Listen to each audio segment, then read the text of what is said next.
when I was in middle school, I visited my friend's house very often, and that was very cool. And the most interesting things in there was there are solar panel in its roof and the minimal size of wind power generator. So, and their family always told me that this kind of act is very important for our environment.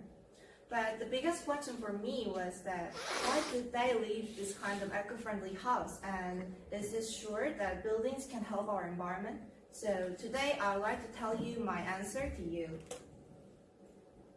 Nowadays we spend many times inside the buildings, but the buildings is made of the negative chemical material, so we are suffer from many kinds of disease.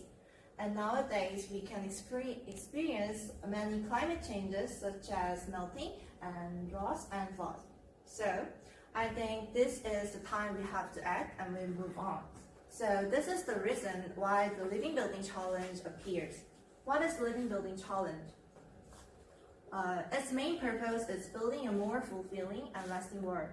So if you want to build a living building, you have to consider 7 petals.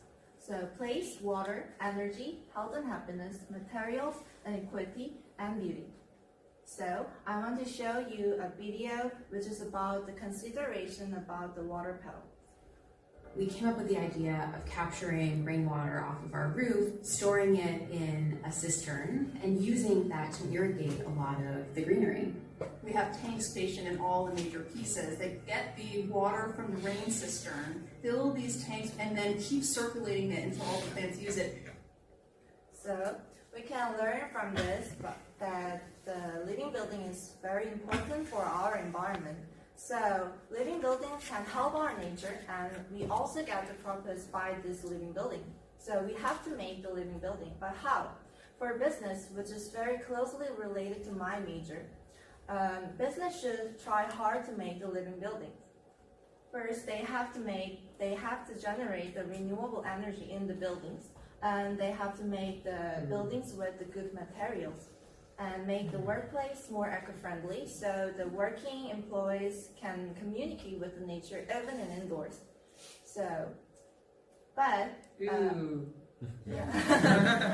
think about the international campus, and this is the lecture room of our campus, and this is the buildings we every day see.